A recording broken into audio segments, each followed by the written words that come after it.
Move on to good news.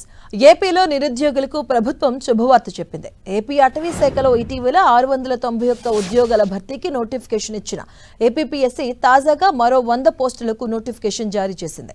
Forest section officer పోస్టులకు ఈ నెల 28 నుంచి ఆగస్టు 17 వరకు ఆన్లైన్లో దరఖాస్తులు స్వీకరించబోతున్నట్టుగా తెలిపింది. ఇక సెప్టెంబర్ 7న ప్రిలిమినరీ పరీక్ష నిర్వహించబోతున్నారు.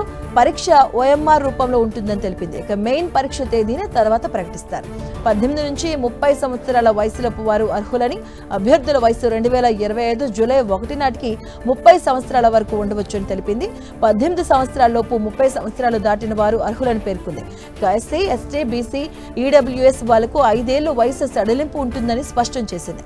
ఇక ఈ పరీక్షలో అర్హత సాధించిన వారికి శ్రీకాకుళం, విజయనగరం, విశాఖపట్నం, ఈస్ట్ గోదావరి, వెస్ట్ గోదావరి, కృష్ణా, గుంటూరు, నెల్లూరు, ప్రకాశం, అనంతపురం, చిత్తూరు, కడప, కర్నూలు జిల్లాలోని డివిజన్లలో పోస్టులు ఉంటాయని తెలిపింది.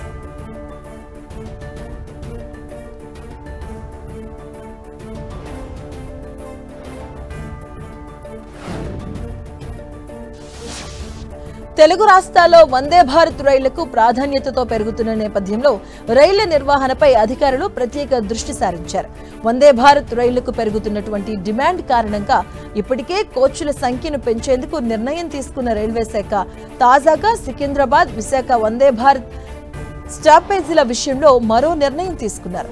ఇక తెలుగు రాష్ట్రాల్లో తొలిసారి సికింద్రాబాద్, విశాఖ మధ్య ప్రారంభమైన వందే భారత్ రైలుకు ప్రజాదరణ పెరగడంతో ఇటీవలే ఈ ట్రైన్లో కోచ్లను పెంచుతూ రైల్వే శాఖ అప్గ్రేడ్ చేసింది.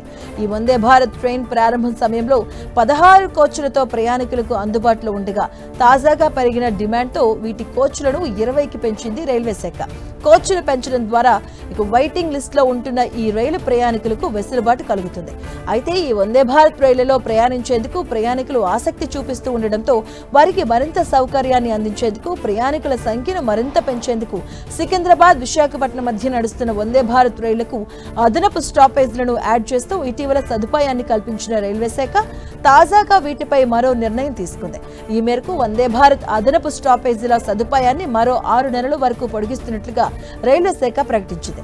సికింద్రాబాద్ నుంచి విశాఖపట్నం మధ్య నడిచే వందే భారత్ ఎక్స్ప్రెస్ రైళ్లకు ఏలూరు దగ్గర కల్పించిన అదనపు స్టాపేజీ సదుపాయం గడువు వచ్చే నెలతో ముగియబోతుంది. ఇక ఈ నేపథ్యంలో ప్రయాణికుల సౌకర్యార్థం ఈ గడువును మరో 6 నెలల పాటు పొడిగిస్తున్నట్లుగా ప్రకటించింది.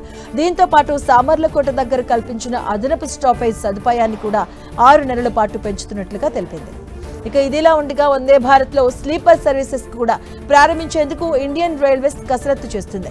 వీటి తయారీ పూర్తయితే తొలి విడతలో తెలుగు రాష్ట్రాలకు 3-4 మార్గాల్లో వందే భారత్ స్లీపర్ కేటాయించాలని రైల్వే శాఖ గతంలోనే నిర్ణయం తీసుకుంది.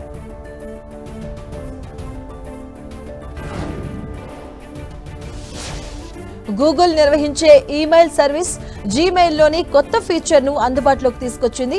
సబ్స్క్రిప్షన్లు ఒకే చోట నిర్వహించేందుకు గాను ఇక మేనేజ్ సబ్స్క్రిప్షన్ పేరుతో ఈ ఫీచర్ను తీసుకొచ్చారు. దీని ద్వారా యూజర్స్ ఇక ప్రమోషనల్ ఈమెయిల్స్ అన్నింటినీ ఒకే చోట చూడవచ్చు.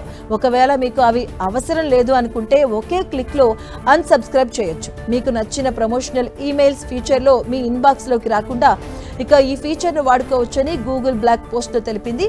వెబ్, ఆండ్రాయిడ్, iOS ప్లాట్ఫామ్స్ లో జీమెయిల్ వాడేవారందరికీ ఈ ఫీచర్ అందుబాటులో ఉంటుందని గూగుల్ తెలియజేసింది. ఇక ట్రాష్ అనే ఫోల్డర్ కింద ఈ మేనేజ్ సబ్స్క్రిప్షన్ ఆప్షన్ కనిపిస్తుంది. ఇక ఈ యాక్టివ్ ఈమెయిల్ సబ్స్క్రిప్షన్ అన్నింటినీ చూపిస్తుంది. అలాగే న్యూస్ లెటర్స్, అలాగే ప్రమోషనల్ మెసేజ్లు, డీల్ అలర్ట్స్ వంటివి కూడా ఈ ఫీచర్స్ లో ఉంటాయి.